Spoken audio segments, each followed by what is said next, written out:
Vamos a ver hoy la globalización y sus consecuencias, ¿eh? Como sabéis, este tema corresponde, aquí lo podéis ver, a la tercera parte del tema 7, que lo dividimos en tres epígrafes: el fin del socialismo real y el nuevo orden mundial, que en realidad son dos epígrafes diferenciados, la Unión Europea y luego la globalización y sus consecuencias, que es lo que vamos a ver hoy, ¿eh? Como en todos los demás casos, prácticamente quitando quizá la descolonización, pues el tema que se plantea es la necesidad de sintetizar, porque en una hora de explicación, evidentemente, hay mucho contenido. Por lo tanto, lo que debéis hacer es ser capaces ¿eh? de resumir y explicar las ideas principales del temario. Fijaros que en el tema tenéis el esquema. Básicamente vamos a ver primero una pequeña introducción, luego veremos qué es la globalización, veremos sus beneficios, sus peligros, veremos los movimientos antiglobalización, veremos la globalización política y las dos teorías en torno a la misma, y terminaremos hablando de la desglobalización, que por desgracia es la situación que se ha todavía aumentado, perjudicado más con motivo de la gran recesión ya del año 2008, pero sobre todo de la nueva crisis motivada por la pandemia.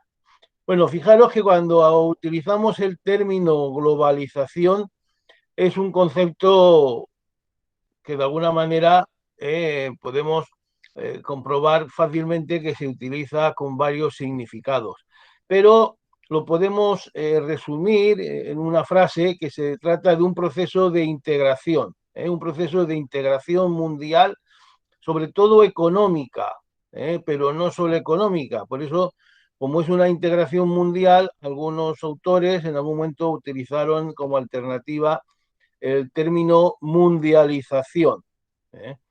Lo que, aunque todos más o menos coinciden en qué consiste, lo que es verdad es que no todos tienen una misma perspectiva, ¿eh? Para algunas opiniones, ya un poco también hay que decirlo, fuera de la realidad, la globalización es la fuente de todos los males del mundo, ¿eh? Sería algo totalmente negativo que habría que detener cerrando las fronteras del mundo desarrollado y del mundo en desarrollo. Es una visión que no dudo en definir como simplista, y que, por ejemplo, tuvo como héroe, baluarte, a un tal Bové, que se hizo famoso asaltando McDonald's, restaurantes de McDonald's, porque exigía que la carne, este hombre era francés, y exigía que la carne que se vendiera en esos restaurantes que fuera carne exclusivamente francesa, impidiendo, por lo tanto, la llegada de carne de América, de África o de Asia, buscando una sociedad estanca completamente, lo cual, pues hay que decirlo, que ya es inviable en la actualidad.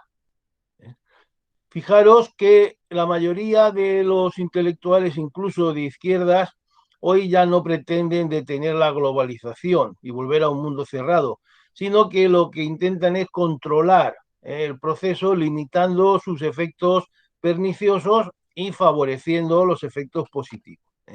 Este sería el caso de la famosa tasa Tobin, que, como sabéis, es una tasa que propuso un economista que luego obtuvo el Nobel, en la que participa o plantea un impuesto, de ahí su nombre, un impuesto a las transacciones financieras, para evitar los cambios bruscos de inversión, las desinversiones brutales que pueden arruinar una economía en muy pocas fechas, porque un grupo de inversores, un grupo de capitalistas, pues abandonen, por ejemplo, un mercado concreto, ¿eh? En este sentido, destaca una figura junto a Tobin, que es la de Stiglitz, también premio Nobel, Joseph Stiglitz, que en el año 2002 escribió un texto que tuvo mucho éxito, hay que decirlo, que era El malestar en la globalización. Él venía del Banco Mundial y conocía por dentro las infraestructuras tanto del Banco Mundial como del Fondo Monetario Monetario Internacional, y denunciaba no tanto la globalización en sí, sino la forma en que se venía practicando. ¿eh? Y otro autor que os recomiendo su lectura, yo os he puesto alguna referencia, algún texto y algún enlace con otros textos más amplios, es Chomsky. Chomsky, todos sabéis que es un gran filólogo, un especialista en semántica, pero que se ha hecho quizás más famoso con su dedicación como intelectual a la interpretación del mundo contemporáneo, criticando la manipulación de esa globalización por los países más ricos, pero sobre todo por las corporaciones, grandes compañías de esos países que tienden a través de los cárteles y otros sistemas a los monopolios, controlando los precios y las mercancías internacionales. En cambio, para los economistas liberales o neoliberales, como también se llaman, y en algo que es también aceptado, como he dicho, por lo menos por la izquierda más moderada, o con el planteamiento de esos economistas, la izquierda académica, podemos decir, en la globalización en sí misma como desarrollo del comercio internacional es positiva. Es positiva y además es la única forma de salir del subdesarrollo. Esto, bueno, hay que remontarse a la teoría de David Ricardo, que como sabéis es uno de los grandes economistas clásicos, que demostró el beneficio de la distribución internacional de las producciones entre los diversos países, y cada uno se dedicaba a aquello para lo que estaba mejor dotado. También recogemos algunas referencias a esta teoría de la economía clásica. Ahora, ¿en qué coinciden todos los economistas? Coinciden en que la globalización es inevitable. ¿eh? La globalización es inevitable, es decir, el planteamiento sería que uno le puede parecer bien o le puede parecer mejor, pero que en realidad la globalización es como la ley de la gravedad. No se puede oponer a ella, sino lo que tiene que hacer es establecer los medios para controlarla. Por ejemplo, la lucha contra el cambio climático o la emergencia climática, que implica obligaciones, como sabéis, por parte de los países en relación con otros, la compra de los derechos de producción de carbono, el Acuerdo de París, el Protocolo de Kioto, pues todo esto pasa por una regulación internacional, y lógicamente una regulación internacional implica una apertura de los mercados y una apertura también política de unos países respecto de otros. Sin ninguna duda, la crisis del 2008, como veremos, pues ha llevado un freno a la globalización, y políticas como la de Trump o el Brexit pues también reflejan ese pequeño, momentáneo, si queréis, o no, porque esto está por ver todavía, triunfo de la desglobalización, es decir, la detención de la globalización. Y no hace falta decirlo, como luego terminaremos comentando, que la pandemia del coronavirus, pues al suponer una detención de las economías, por ejemplo, de los medios económicos más abiertos, que es el turismo, de las industrias que de alguna manera fomentan más las relaciones y el cambio cultural, también cultural y humanitario, como es el turismo, pues todo esto se ha dejado en un segundo plano, y hoy todos los países han vuelto sobre sí mismos, asegurándose las vacunas, asegurándose los rendimientos para sus industrias, etcétera, de manera que, aunque todavía es pronto para evaluarlo, indudablemente la pandemia pues no beneficia al comercio internacional ni la apertura de las relaciones mundiales. Como podéis comprobar enseguida, que haréis una pequeña reflexión, la cuestión de la globalización es una cuestión compleja. compleja. Es decir, el buenismo, sí, todo abierto, el mercado está muy bien a nivel teórico, que cada país se especialice en aquello para lo que está mejor preparado, sí, pero cuando uno le afecta directamente a su economía, pues ya su visión cambia. Si yo me dedico a fabricar zapatos y resulta que la apertura total del comercio y de la frontera va a hacer que vengan los zapatos de China, de la India, mucho más baratos y yo no pueda trabajar, pues claro, o si yo soy un agricultor que produzco en mi tierra tomates y resulta que los tomates africanos, sin ninguna garantía a lo mejor sanitaria, si pagando una mano de obra mucho más barata, pues llegan a los mercados y expulsan a mis tomates, pues ya mi visión sobre la globalización pues puede variar. Sin embargo, yo como consumidor, como mero consumidor, claro, estoy muy interesado en la globalización, porque esos zapatos o esos tomates que vienen de fuera me van a salir más baratos que los que puedan producirse aquí. ¿eh? Entonces, como todos somos al fin definitivamente egoístas, pues tenemos una perspectiva que viene dada por nuestra posición en ese engranaje económico. Nos parece muy bien, como digo ahí, nos parece muy bien que todo el mundo compre nuestros coches, nuestros productos de lujo que se fabrican aquí en Europa, pero claro, también queremos que se subvencione una agricultura que no resulta competitiva, porque el cereal o la leche que se produce en Europa sale como 3 o 4 veces más cara de la que pueda venir de Argentina, de Australia o de África.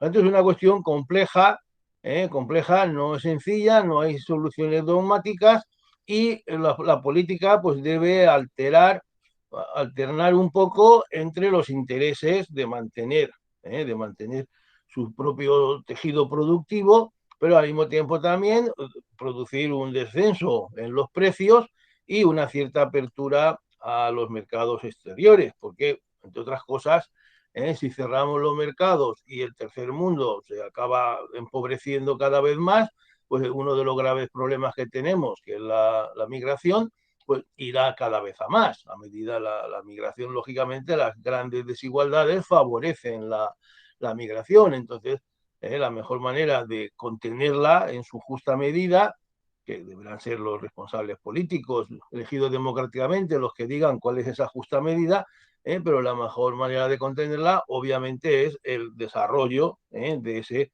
tercer mundo.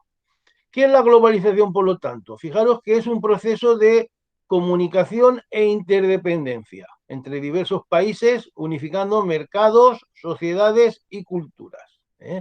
Es un proceso de escala planetaria, en el que los gobiernos obviamente van perdiendo atribuciones. Fijaros que la RAE lo define como la tendencia de los mercados y las empresas a extenderse, alcanzando una dimensión mundial, por encima de las fronteras nacionales.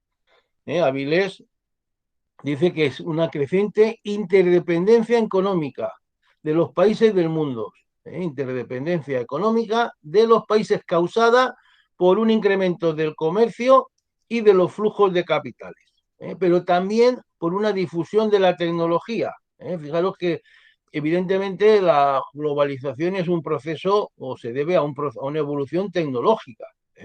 Por ejemplo, la introducción de grandes medios de transporte que llevan miles de contenedores, como este que se ha atascado en el canal de Suez, y el otro día decían que llevaba miles de contenedores. Esto ha abaratado los transportes de una manera extraordinaria, de manera que es posible, como decíamos, traer zapatos o textiles de la India o de China, porque el precio del transporte apenas encarece esos productos.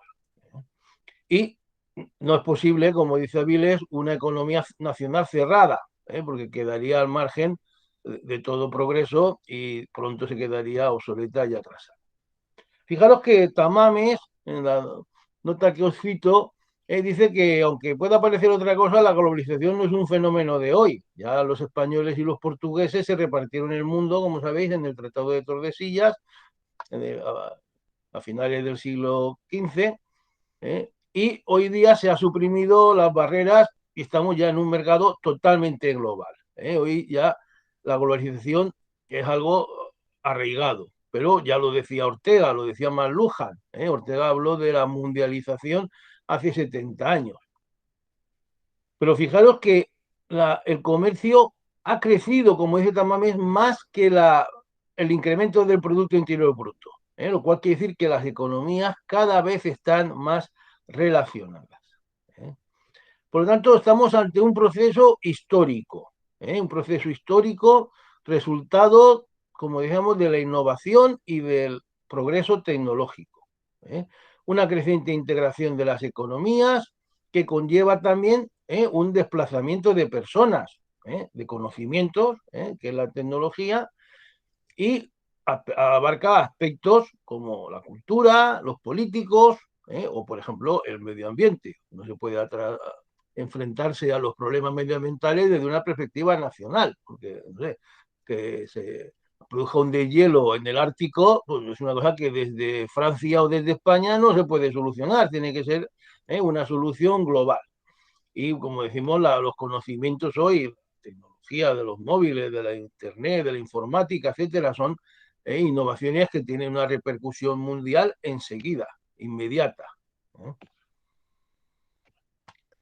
El término se utiliza desde los años 80 y se refiere, como estamos diciendo, a la prolongación de más allá de las fronteras nacionales de las fuerzas del mercado que han operado desde siempre en la actividad humana, en los mercados rurales, en los mercados financieros, etcétera.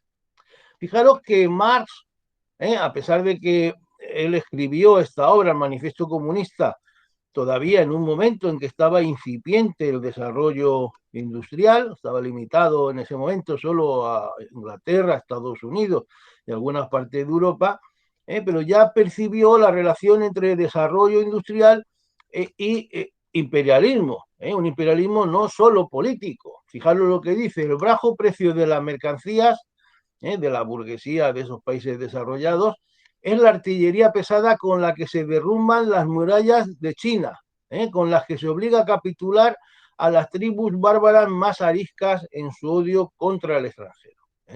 La producción barata, el abaratamiento de los productos, crea un mundo hecho a su imagen y semejanza de quién, de esa burguesía dominante de los países industrializados, de los países desarrollados, que han extendido por todo el mundo no solo sus productos, sino su visión comercial y económica del mundo. Fijaros que tenemos, por lo tanto, esas dos caras de la globalización, la cara económica, representada por David Ricardo, y la cara popular de esos movimientos que chocan contra los perjuicios que conlleva la globalización. Vamos a ver primero los beneficios. Como hemos dicho, los mercados, la apertura de los mercados promueve la eficiencia, por medio de la competencia y la división del trabajo. Esto se llama la teoría de la ventaja comparativa, que hizo este autor, es compleja, es una explicación matemática compleja, donde demuestra que dos países, que uno se dedique a producir cereales y el otro productos industriales, acaba beneficiando a los dos porque se produce más de todo. Y eso en el caso incluso de que un país tenga ventaja para producir mejor todo. Repito que es una explicación matemática compleja, pero es algo que es irrefutable. El libre comercio beneficia a todos, siempre que cada uno se dedique a aquello para lo que está mejor dotado. Pero claro, es verdad que algunos países se integran mejor en la economía mundial, se han integrado más rápido. Los que se han integrado, pues el crecimiento ha sido más rápido y la pobreza ha disminuido más. Y en otros, la pobreza pues se ha mantenido o disminuye más despacio.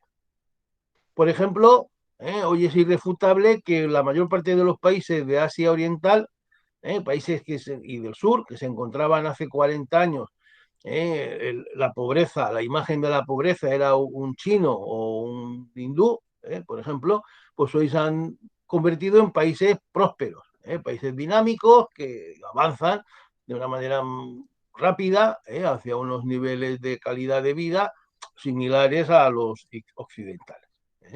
Y además, con la excepción de China, posiblemente, pues han tenido también un cierto avance en el desarrollo de los derechos humanos, de la participación de la población en el poder, ¿eh? Y también de las condiciones de trabajo de los trabajadores, y el cuidado del medio ambiente, que también se ha mejorado. Pero sin embargo, tenemos en América Latina, ha habido políticas equivocadas, y sobre todo en África los problemas se han visto agravados, fundamentalmente también por los problemas de orden público, de guerras civiles, etcétera.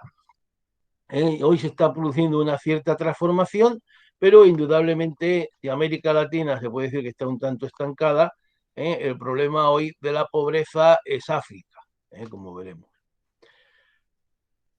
Lógicamente, la crisis de los mercados emergentes en los años 90, que hubo determinados problemas en Japón, en Indonesia, en la India, pues demostró que la globalización tiene problemas, plantea problemas como la volatilidad de esos flujos de capital. Pero que estos problemas no son una justificación para dar marcha atrás, sino, como decíamos, para realizar reformas. Ahora bien, ¿cuáles han sido los efectos positivos que no podemos despreciar? Fijaros que en 20 años, prácticamente del 81 al 2001, pues se ha disminuido a la mitad el porcentaje de población de los países en desarrollo que vivía en la pobreza, del 40% al 20%. Compañero. Del 40% al 20%. Esto es una cifra significativa, significativa en términos absolutos. Hablamos de cientos de millones de personas, y como podéis ver, en términos relativos significa la mitad de la población que había pobre, aunque siguen habiendo, por supuesto, desigualdades que luego comentaremos. Lo mismo podemos decir en cuanto al hambre en el mundo. Desde el 56% en el año 60, que vivían con menos de 2.200 calorías, que es lo que se considera, por, como decir así, el límite de la inanición, a menos del 10% en 1990. Niveles educativos han subido, esto está medido, la tasa de alfabetización mundial pues pasó en 40 años del 50 al 80%, y la femenina pues todavía aumentó en más. Lo mismo pasa si contamos a la gente que tiene electricidad, agua corriente, radio, teléfono, móvil, etcétera, pues ha producido un incremento indiscutible y que ha debido pues a esa mejora y a esa mejora del comercio e interrelación económica. Incluso el trabajo de los menores, que es una gran lacra, como sabéis, en los países en desarrollo, pues ha descendido a menos de la mitad en esos 40 años de globalización, desde el 60 hasta el 2000. Por tanto, la esperanza de vida al nacer, en el informe de desarrollo humano de cada año que hace la ONU, uno de los institutos de la ONU, hace un informe cada año, lo podéis ver en Internet, de desarrollo humano, indudablemente podemos decir que la esperanza de vida ha aumentado, también se ha reducido sobre todo la mortalidad infantil, se ha mejorado la nutrición, con lo cual mejora la defensa contra las enfermedades, pero ¿cuál es el problema? El problema es que siguen habiendo grandes diferencias entre países y entre regiones. Y en cuanto a la democratización, el desarrollo político, como dice Fukuyama en los libros que luego referiremos, la globalización por sí misma y el desarrollo del capital no producen democracia.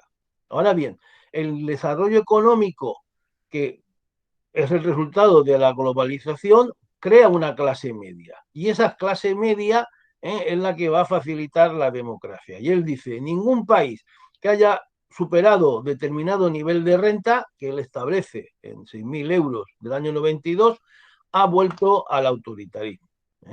Esto, en fin, puede parecer discutible, pero indudablemente es irrefutable que la que crea la evolución, la transición política de una sociedad autoritaria, de una sociedad, digamos, antiguo régimen, a una sociedad abierta, evolucionada, democrática, en la clase media. Y para que haya clase media tiene que haber desarrollo económico. Y allí donde no hay clase media, indudablemente la democracia tiende a fracasar.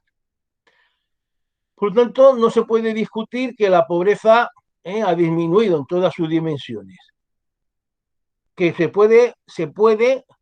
puede conducir esa riqueza hacia un desarrollo político democrático. Pero, ojo, sigue habiendo grandes diferencias entre países y regiones, porque la globalización también plantea sus problemas. Como vamos a ver ahora, tiene lo que llamamos los peligros. Primer peligro, la decisión sin legitimación. Lo llamamos unilateralismo. Es decir, la decisión de aquello que nos afecta se escapa de las manos de nuestros representantes políticos. Unos países toman decisiones que afectan a la economía, que es decir, a la vida de los otros. Los americanos eligen a su presidente, pero las decisiones que toma su presidente nos afectan a todos. Pero a veces es incluso peor. No son los presidentes más o menos elegidos por sus ciudadanos los que deciden, sino son empresas multinacionales, Nestlé, Coca-Cola, la Shell, etcétera, grandes empresas multinacionales del petróleo, de la energía, de la alimentación, quienes adoptan decisiones que pueden suponer para países sin defensas, para pequeños países, pueden suponer la ruina o la riqueza. Entonces, ¿cuál es la solución contra eso? Pues obviamente limitar el poder de esas multinacionales y potenciar el papel de los organismos internacionales, fundamentalmente de la ONU y de sus organismos. Pero de alguna manera, sobre todo, limitar ese poder de las multinacionales. Sabéis que, por ejemplo, en Europa hay una lucha tremenda entre el poder político y multinacionales como Google y todas las Twitter, etcétera, que son multinacionales de una gran capacidad, movilizan muchos ingresos y pagan muy pocos impuestos, por ejemplo. O también una solución es la de las tasas que graban esas transferencias de capital para evitar esas oscilaciones, esas desinversiones bruscas, como la que se ha aprobado aquí en España. Sabéis que desde enero pasado ya se paga con el 0,2% las transacciones financieras, no de todas las compañías, sino de las grandes compañías, de las grandes inversiones en compañías que valgan más de 1.000 millones de euros en bolsa para evitar, por una parte, para obtener ingresos para el desarrollo, pero también para evitar esas graves oscilaciones. Otro de los peligros de la globalización, la destrucción del empleo, mayormente en los países ya desarrollados. Lo que hemos dicho antes, la llegada de productos baratos, industriales, de China, de Vietnam, o la fruta norteamericana, los cereales y la carne de Nueva Zelanda, de Australia, de Argentina, de Uruguay. ¿Cómo luchar contra esto? Si cerramos el mercado, no nos van a comprar ellos nuestros productos elaborados. Y como hemos dicho, vamos a perder todo. ¿Cuál es la solución?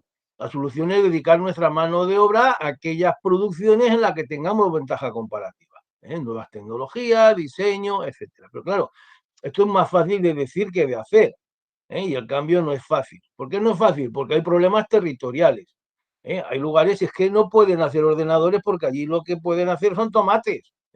Y otros hacemos zapatos y no podemos hacer, no sé, aviones, porque es que sabemos hacer zapatos, no sabemos hacer aviones. Entonces, pasar de hacer zapatos a hacer aviones, pues es muy complicado.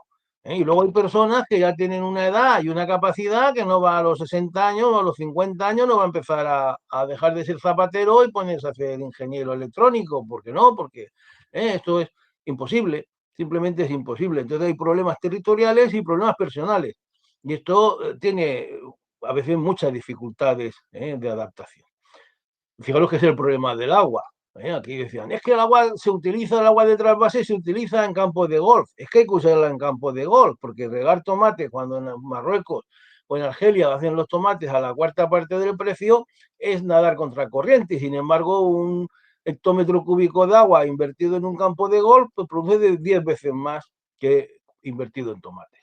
Sería, por ejemplo, una de las cuestiones candentes en nuestro territorio.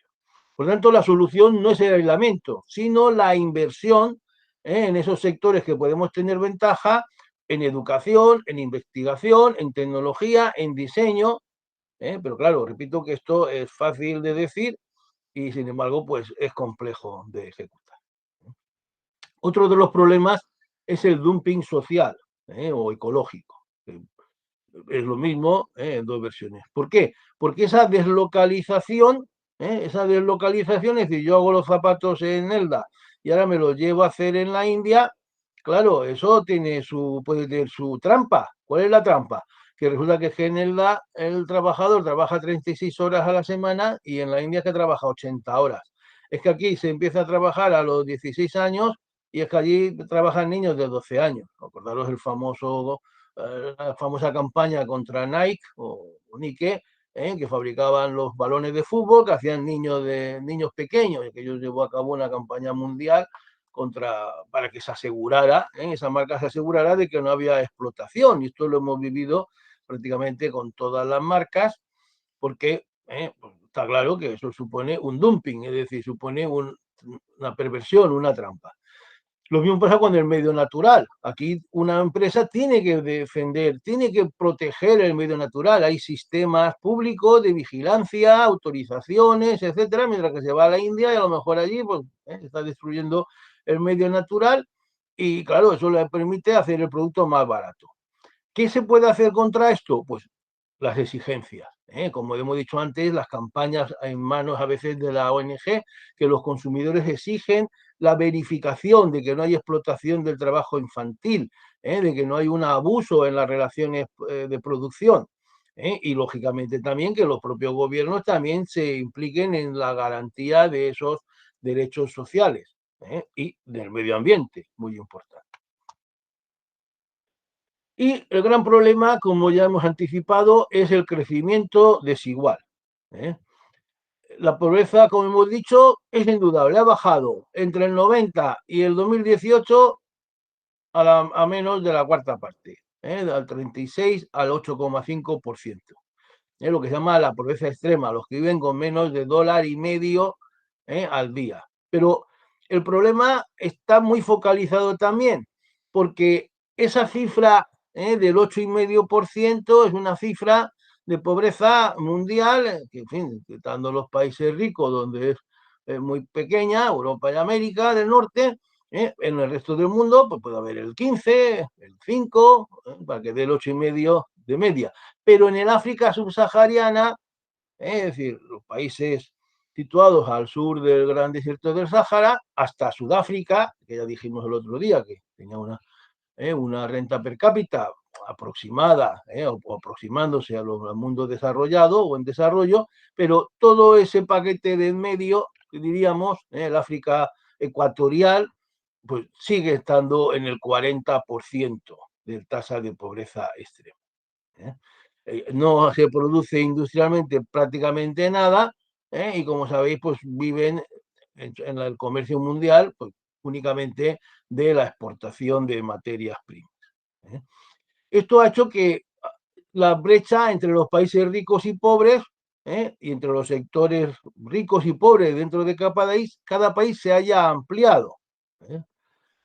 Fijaros que mientras la cuarta parte, el 25% de la población mundial más rica se estuplicó, se multiplicó por 6. El PIB en la parte más pobre no llegó a crecer ni siquiera a la mitad, no llegó a triplicarse. Por lo tanto, hoy el problema ya no es tanto la pobreza en sí misma, sino la desigualdad. De hecho, el informe último del año 2019 del desarrollo humano, pues habla de la desigualdad, donde se centra más en el tema de la desigualdad que en el tema de la pobreza absoluta. Fijaros que incluso en algunas zonas de África el ingreso per cápita se ha reducido, incluso en términos absolutos. Pero, ¿qué países son los que han ido recuperando terrenos? Aquellos que se han introducido en el comercio exterior a través de aprovechar pues, su mano de obra barata, sus fuentes de energía, etcétera, que es el caso de Asia. Asia ha aumentado su participación, mientras que África, que solo exporta productos primarios, productos materias primas, productos agrícolas como el cacao, similares, pues la carne se ha estancado. Ahora bien, este crecimiento se ha detenido. El comercio se está frenando y esto da lugar a lo que se llama la desglobalización, que estudiaremos posteriormente. ¿Cuál es el movimiento, o qué podemos decir a estas alturas del movimiento antiglobalización? Solamente, bueno, aquí he puesto dos modelos, el modelo brutal que os decía, del asaltante de McDonald's, que es Tal Bové, tuvo en su época mucho éxito, digamos, publicitario, y la antiglobalización intelectual que representa Noam Chomsky. Fijaros que el altermundismo, como también se ha llamado, por las propuestas del movimiento antiglobalización, que sigue teniendo este nombre, aunque repito, no se trata de estar en contra de la globalización, sino de controlarla, pues lo que pide hoy es, primero, condonación de la deuda externa. Pero esto poco vale, porque si le condonamos, le perdonamos la deuda y no se enriquecen, pues tendrá que volver a pedir dinero y volver a incrementar esa deuda. Luego la tasa Tobin, la tasa Tobin, que ya hemos dicho que se ha aplicado en España para evitar esos cambios bruscos en las inversiones, que las inversiones sean a largo plazo. Muy importante, disminuir el gasto militar y erradicar el fraude fiscal. ¿Por qué? Porque uno de los problemas más graves de todos esos países, como todos sabéis, es la corrupción. Sus países reciben ingresos de las compañías que explotan, por ejemplo, esas materias primas, pero esos ingresos, en vez de ir a la producción de infraestructura, en vez de ir al desarrollo humano, carreteras, aeropuertos, presas, etcétera, pues resulta que se los queda una minoría que luego uno la ve paseando por la Quinta Avenida o en las tiendas más caras de París y Londres, porque en esos países la desigualdad es tremenda entre la minoría dominante que se apropia de esos ingresos y la mayoría de la población que vive, como decíamos, en la extrema pobreza. Luego, un tema importante es la migración. Hay que flexibilizar, organizar los flujos migratorios. Igual que en su día los europeos emigramos a Estados Unidos, a América del Sur, a Australia, a Asia, pues ahora no se puede luchar contra la emigración de los países pobres. Lo que hay que hacer es organizarla, regularla y al mismo tiempo estudiar medidas de inversión, tipo inversión productiva en industrias, en desarrollo de infraestructuras, para evitar esa migración masiva, porque la migración masiva, sobre todo de jóvenes y sobre todo de jóvenes cualificados, pues es también tremenda para esos países, porque, digamos, se pierden la esperanza en el futuro si sus mejores jóvenes, su mano de obra más cualificada, que es también la que tiene mejores posibilidades en el mundo desarrollado, se les va, pues lógicamente eso va a dificultar su desarrollo posterior. Aquí en ese movimiento antiglobalización, ya os he dicho que destaca la figura de Stiglitz, que en su libro, por ejemplo, destaca la hipocresía de los países desarrollados que pretenden ayudar al mundo, al tercer mundo, abriendo los mercados a nuestros bienes, pero al mismo tiempo intentan o le cierran las fronteras a los productos de esos países pobres, con lo cual ellos cada vez son más pobres y los ricos cada vez más ricos.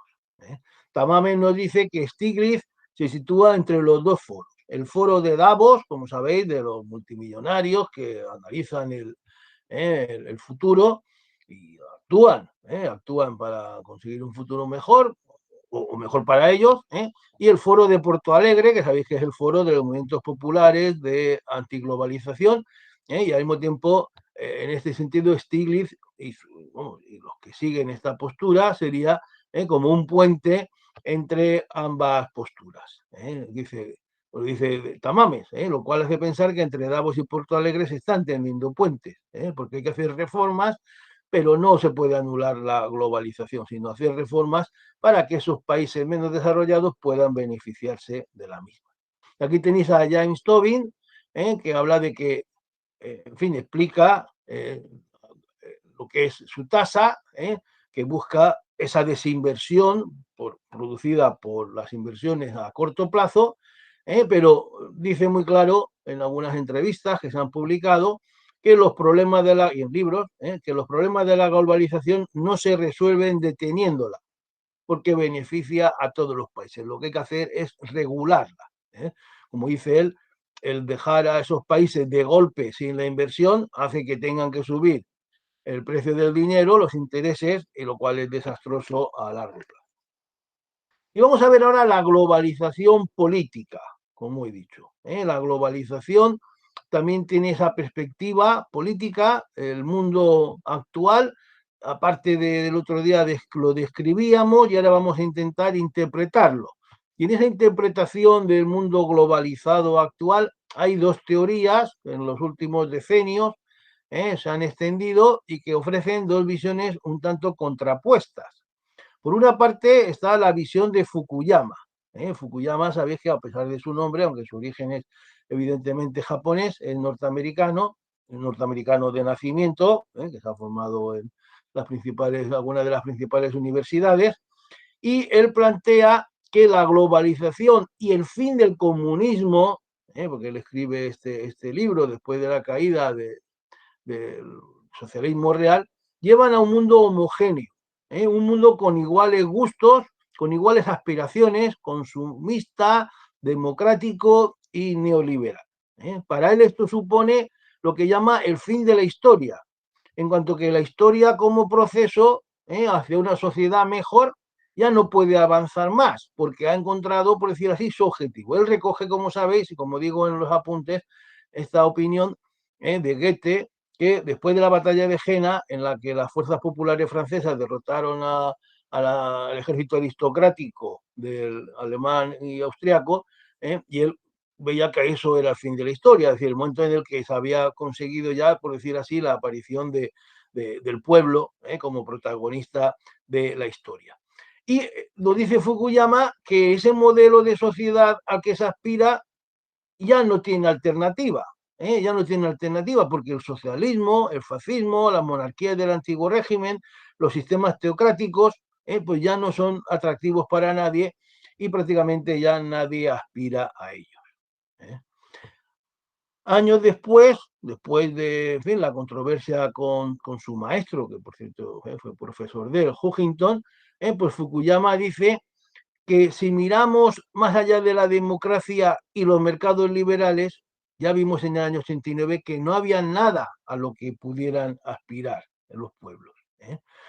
No hay una sociedad alternativa, una civilización alternativa en que la gente quiera vivir.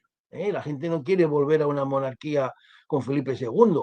El socialismo se hundió, con la excepción, como sabéis, de Corea del Norte y de Cuba y lo de China, sí que lo de China es socialismo, que luego hablaremos de ello, pues el socialismo se hundió. El fascismo fue derrotado claramente, aparte por su inhumanidad.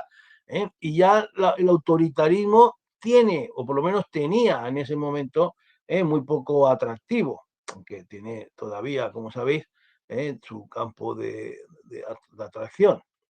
Pues dice, mi hipótesis de que la fuente fundamental de conflicto será ideológica, bueno, perdón, este es Huntington, que es la otra teoría alternativa, y él lo que dice es otra cosa, lo que dice es que el conflicto en el mundo contemporáneo y futuro no va a ser ya ideológico ni económico, sino que las grandes divisiones entre la humanidad y por lo tanto la fuente de conflicto va a ser la cultural. Y por eso él habla de choque de civilizaciones, allí donde confluyen las culturas, que llaman líneas de falla entre civilizaciones, se producirá la batalla del futuro. Fijaros que él dice, Occidente no conquistó el mundo por sus ideas o valores, y menos por su religión, sino por su superioridad en aplicar la violencia organizada, es decir, su armamento, básicamente.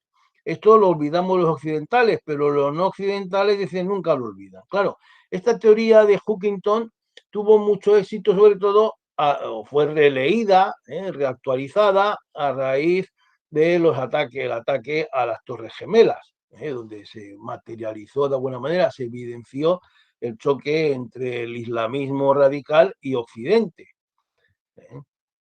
Y él dice, por tanto, la principal fuente de conflicto no será económica ni ideológica, sino que las grandes divisiones de la humanidad será la fuente de conflictos. El conflicto, por lo tanto, dice, será cultural, lo que se llama el choque de civilizaciones.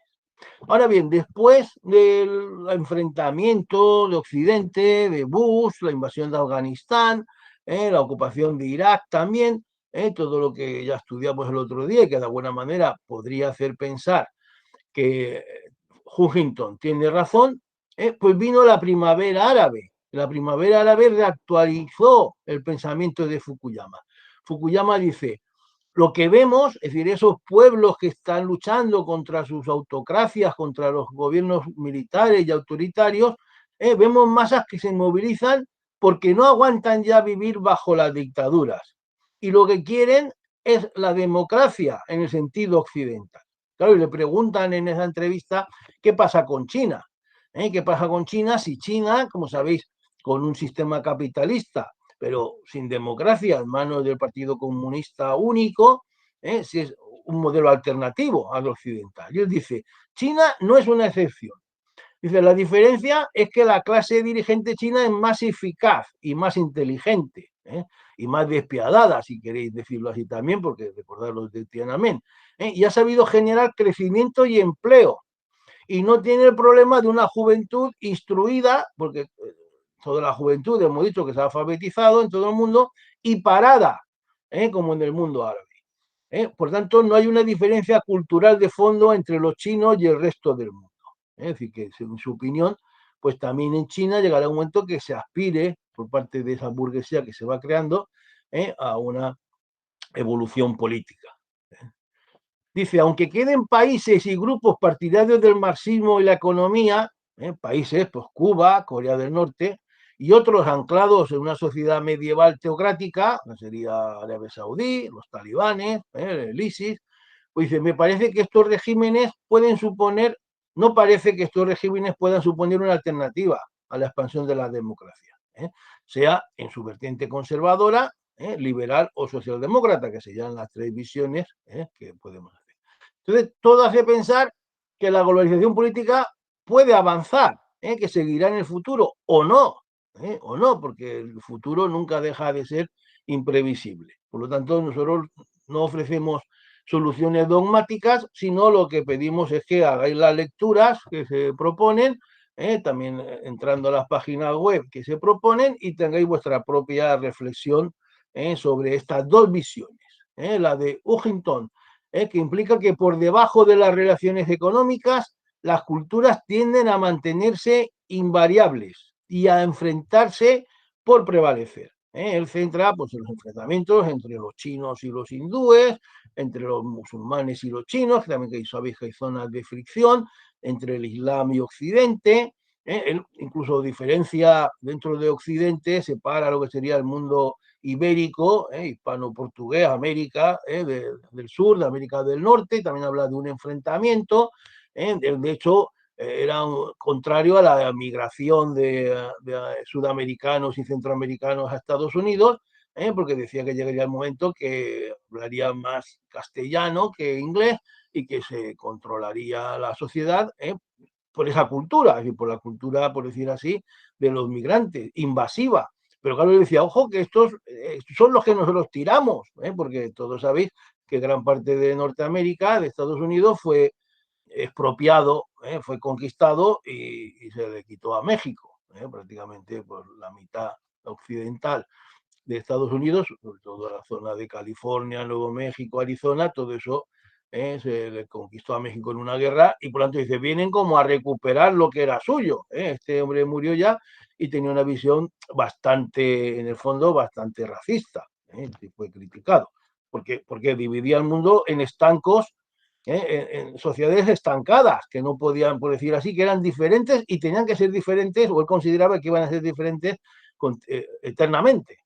Sin embargo, la visión de Fukuyama es una visión integradora. Dice, la globalización implica que todo el mundo se sitúa en una misma sociedad, de forma que todas las culturas, la cultura vamos, europeo-norteamericana, la latina, la africana, la hindú, la china, todas las culturas evolucionan en mayor o menor velocidad hacia una sociedad como la occidental. Y dice, hay resistencias, hay parones, hay oposiciones, pero no hay alternativas. Y pasamos a la desglobalización. Fijaros que en los últimos años hemos asistido a una paralización de esa globalización. Y esa paralización, ese freno del comercio mundial que ya se percibía antes de la gran recesión, hay que decirlo, pues es lo que ha llevado a crear esta nueva palabra que es desglobalización, freno de la globalización. Fijaros que en 2019, antes de la pandemia, el comercio mundial bajó un 2%. De hecho, Agustín Monzón os recomiendo una lectura que se llama 2019, el año que murió la globalización. ¿Qué es esa desglobalización? Fanjul nos lo dice en un artículo que también os pongo, su lectura de un trozo. Dice, es retroceso de los flujos internacionales de mercancías, servicios, capitales y personas. ¿Por qué está causado? Por la desaceleración económica y el aumento del proteccionismo, que va unido a la desaceleración económica. ¿Y cómo vemos ese proteccionismo? ¿En quién lo vemos? Por ejemplo, en Trump y en el Brexit. Son dos ejemplos de ese proteccionismo.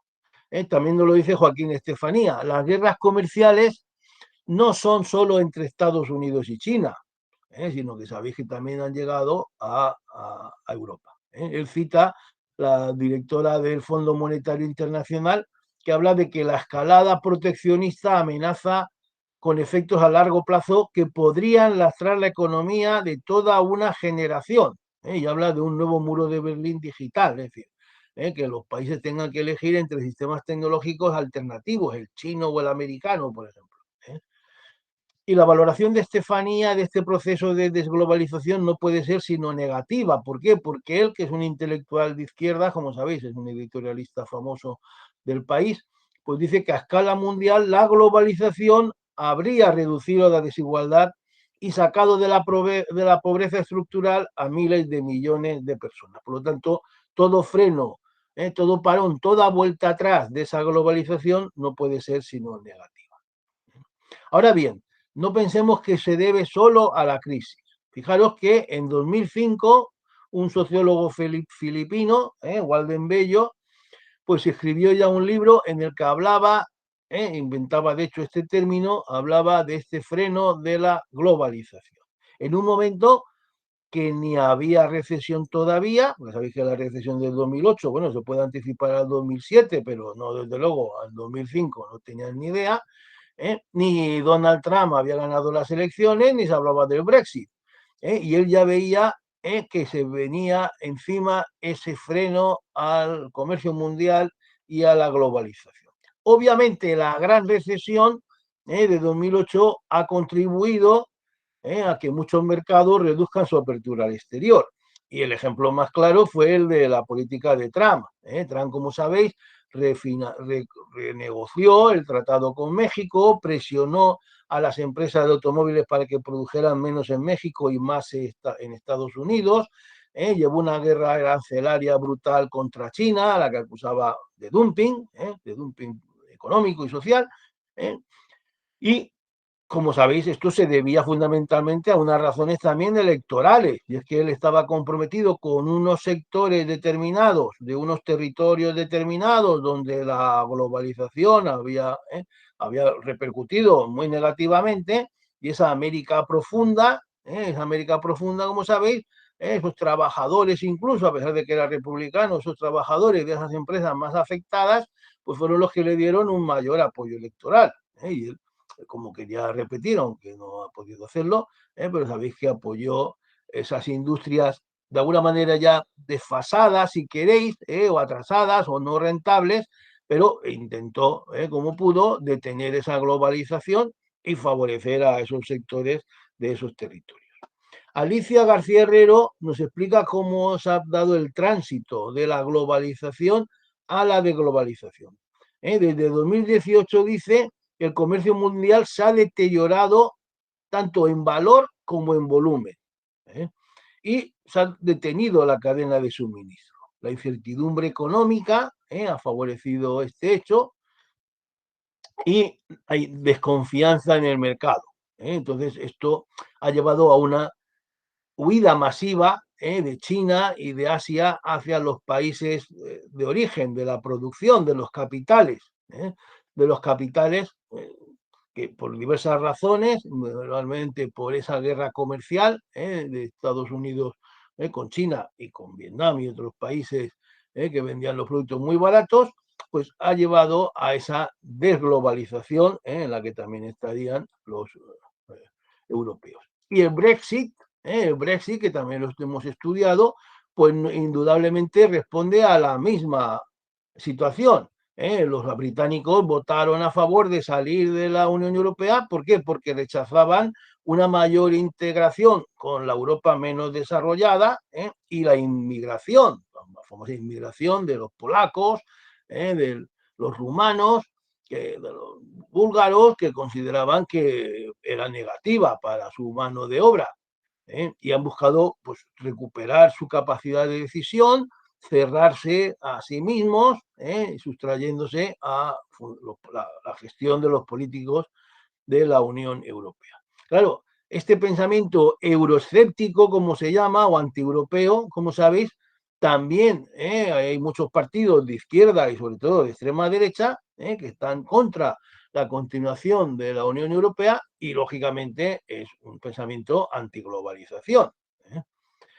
Y, evidentemente, los promotores de cambio climático, de la lucha contra el cambio climático, pues necesariamente tienen que plantear una mayor globalización y, por lo tanto, esas decisiones que económicamente pueden ser costosas, que suponen una cesión de soberanía, pues son rechazadas por una parte de ese electorado. Por ejemplo, la rechazaba, como sabéis, el presidente Trump, que salió del Acuerdo de París. Salió del Acuerdo de París por eso, porque consideraba costoso, que perdía competitividad y que tenía que ceder soberanía a unas organizaciones multinacionales.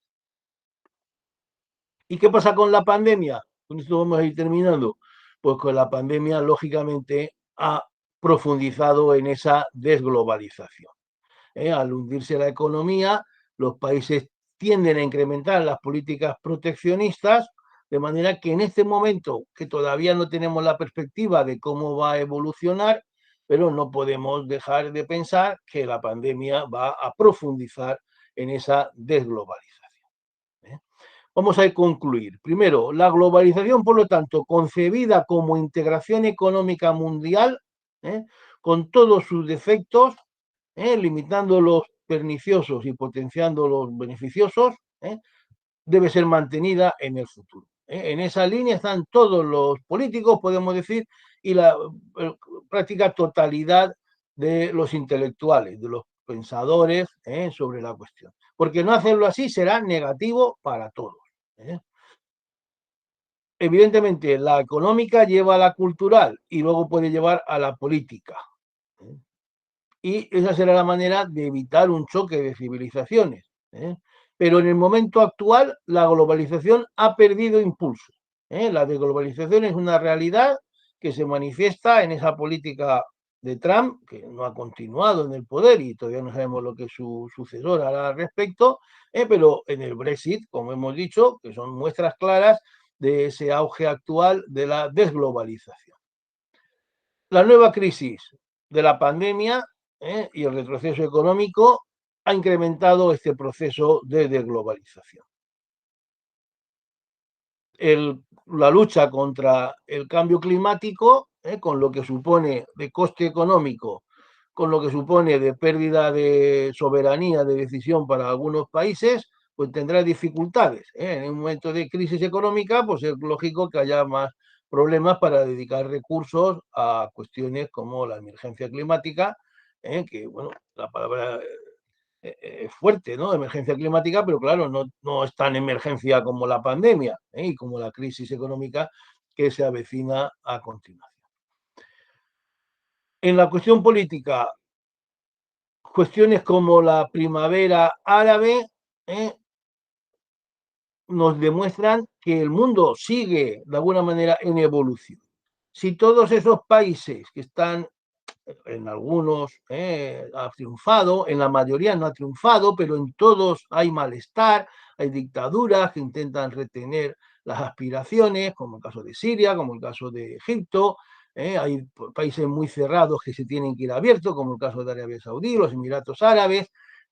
Si todo ese mundo avanza según el modelo occidental hacia una economía abierta, pues será evidente que en ese sentido Fukuyama tiene razón, y el mundo avanza en una dirección determinada.